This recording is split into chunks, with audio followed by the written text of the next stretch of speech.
TET classes में आप सभी का स्वागत है। सीटेट दिसंबर 2022 से संबंधित आज का टॉपिक है आनुवांशिकता एवं वातावरण अर्थात वंशानुक्रम एवं पर्यावरण। तो देखिए इसमें क्या कहता है कि मानव विकास के अनेक कारकों द्वारा होता है, परंतु इन कारकों में से दो कारक प्रमुख होते हैं, वंशानुक्रम एवं पर्यावरण। तो पहले हम लोग आनुवांशिकता अर्थात वंशानुक्रम को समझते हैं।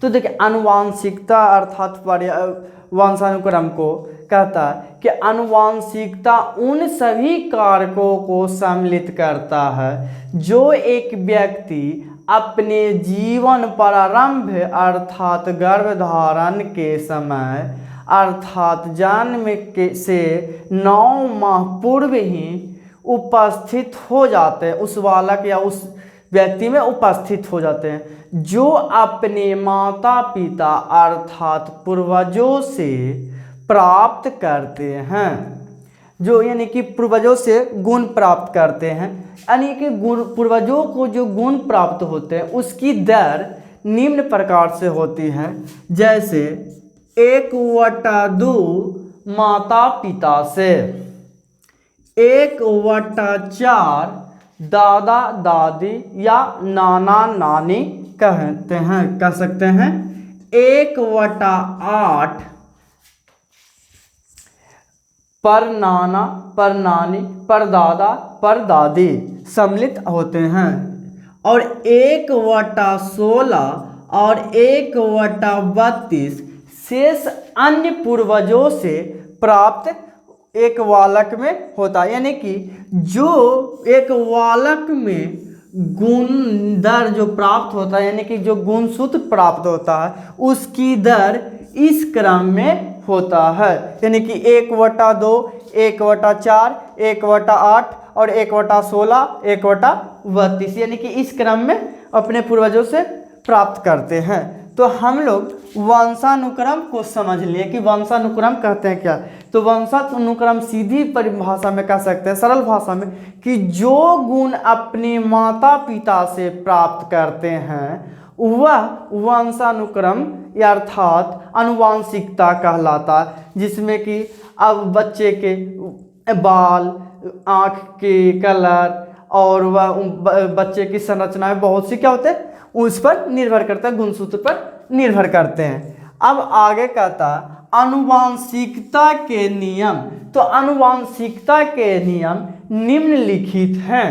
तो हम देखते हैं आनुवांशिकता के नियम में कि कहता बीजकोष की निरंतरता का नियम, बीजकोष की निरंतरता का नियम कहता है कि जब बालक यानी कि एक बालक को जन्म देने वाले जो बीज कोष होते हैं वह कभी नष्ट नहीं होते हैं, अर्थात वह सिर्फ क्या होते हैं एक पीढ़ी से दूसरे पीढ़ी में स्थानांतरित होते हैं, एक पीढ़ी से दूसरे पीढ़ी को वह देते जाते हैं। इसे अगर हम कह सकते हैं कि बीज कोष का निरंतरता का सिद्धांत का प्रतिपादक बीजमैन थे। उन्होंने कहे थे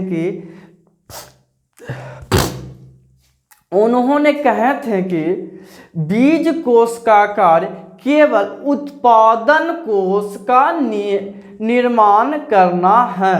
यानी कि कहने का अर्थ है कि जो बीज कोष का एक ही कार्य वह उत्पादन, यानी कि एक पीढ़ी से दूसरे पीढ़ी को उत्पादन करने का ही कार्य है, जो कि बीज कोष है। जो क्या होता है एक पीढ़ी से दूसरे पीढ़ी में चला जाता है, दूसरे पीढ़ी से तीसरे पीढ़ी में चला जाता है, यानी कि एक पीढ़ी से आगे की ओर बढ़ते रहता है। आगे कहता है समानता का नियम।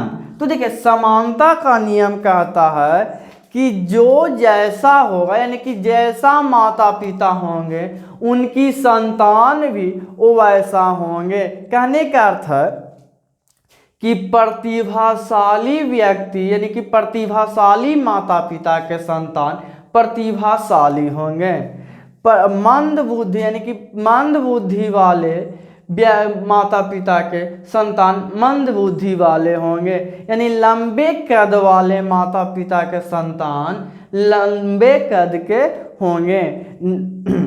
नाटे कद के माता पिता के संतान नाटे कद के होंगे। ये कहता है समानता का नियम के अनुसार।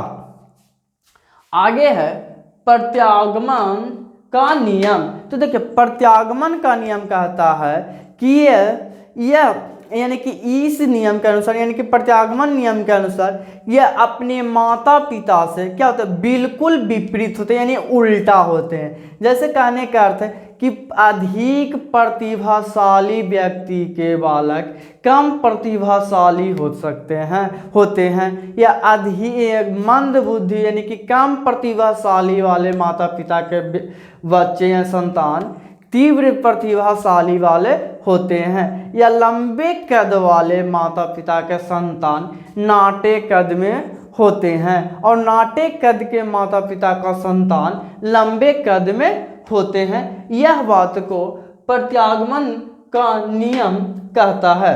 आगे कहता है मेंडल का नियम। तो देखिए मेंडल का नियम कहता है, मेंडल का नियम को प्रतिपादित करने वाले व्यक्ति थे जो उनका नाम था जोहान ग्रीगो मेंडल। इन्होंने मटर के पौधा पर प्रयोग करते हुए दो नियम को प्रतिपादित किए। जो पहला है पृथक्करण का सिद्धांत, यानी कि पहला कहता है कि पृथक्करण का सिद्धांत के अंतर्गत जो अपने माता पिता और पूर्वजों से गुण प्राप्त करते हैं परंतु उनमें कुछ गुण छुप जाता है, वह अगली पीढ़ी में कुछ सदस्यों में दिखाई देता है। गुण यानी कि वे गुण जो छुपा हुआ गुण रहता वह किसी अन्य गुण से मिलकर अपना अस्तित्व नहीं खोता है, बल्कि एक पीढ़ी से अगले पीढ़ी या अगले पीढ़ी में वह दिखाई पड़ता है। कहने का अर्थ है कि इतने क्रम में गुण सूत्र प्राप्त होते हैं, तो कोई एक क्रम का क्या होता है गुण सूत्र अब छिप जाता है जो कि अगले में दिखाई देता है, यानी परिलक्षित होता है।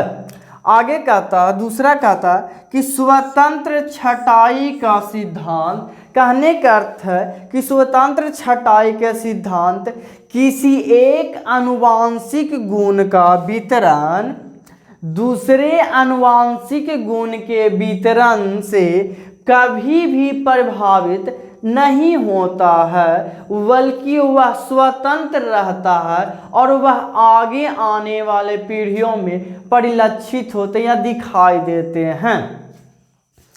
आगे कहता है वातावरण अर्थात पर्यावरण।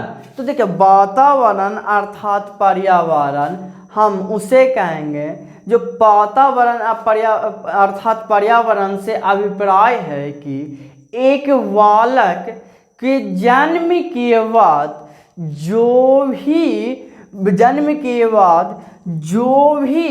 उत्तेजना यानी कि प्रभावित करने वाला कारक होता है और वह जन्म के बाद प्रभावित करने वाला कारक मृत्यु तक होता है, यानी कि मृत्यु तक वह प्रभावित करता, वह सभी कारक यानी कि वह सभी कारक क्या आता है वातावरण अर्थात पर्यावरण के अंतर्गत आता है। जैसे हम कह सकते हैं कि एक अच्छे साधु का संतान जो कि उसका परिवेश अच्छा यानी कि वातावरण अच्छा नहीं मिलने के कारण वह चोर बन जाता है, तो वह क्या होता है वातावरण के प्रभाव के कारण होता है।